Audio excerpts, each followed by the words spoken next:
the victim, John Kang, who's pictured on my right, and his friend Jason were at a plaza at the Victoria Park and Finch Avenue area in the city of Toronto, formerly Scarborough. They were greeted by two males who are pictured on my left, and we'll shortly show you a video of this interaction between the group. I'm going to describe in detail the description of the two parties that we believe are responsible for the death of John Kang.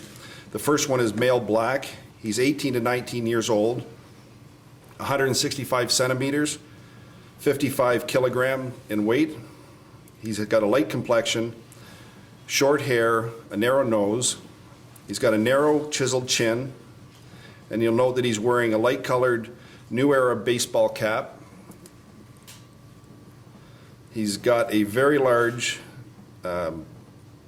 mid-thigh red-black diagonal striped lumber jacket, vest with gray pockets on the front, and he's wearing navy or dark colored skinny jeans which appear to be rolled up at the ankle length. The second suspect is a male black, 18 to 19 years old.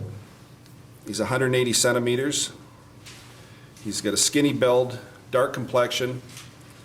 He's got what's described as Asian-looking eyes, a small nose, and you'll note that he's wearing black jeans, a black sweater, black baseball cap, possibly an Atlanta Hawks logo on the front.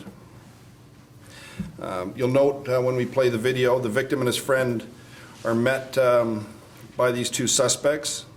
They walk off camera where they approach the victim's friend's car. At that point, the suspects remove handguns from their waistbands and a demand for money is made. The victim refused that demand and was obviously shot and killed. The homicide squad would like the public to review the following surveillance video and these pictures. It's hoped that the clothing worn by the suspects, along with their mannerisms, may help the public in identifying the two murderers.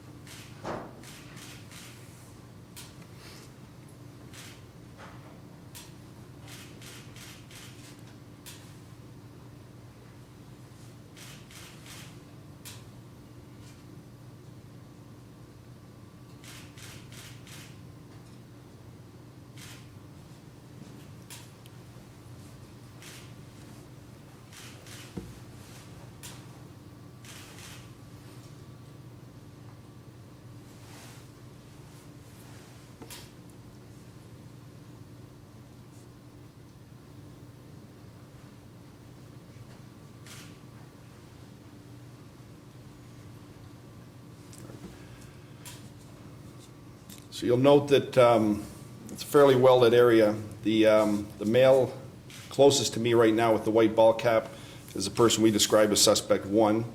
The fella on the other side of him with the dark clothing is the one that I described as suspect 2. The victim and his friend, obviously their heads are blacked out. The victim is closest to me.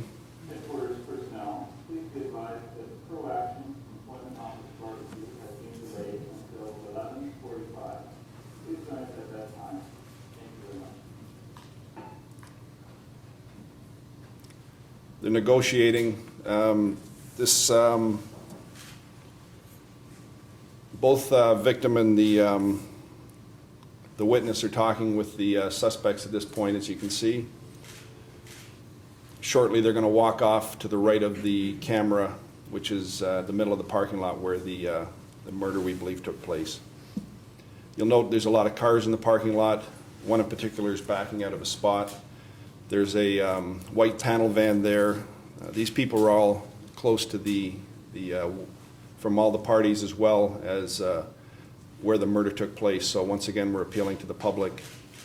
Even if they don't know the suspects, they may have some information. They may have heard a name or a voice or something that may seem insignificant to them, but might be quite significant to us. So we're appealing for them to call the homicide squad once again, or Crime Stoppers, but preferably the homicide squad.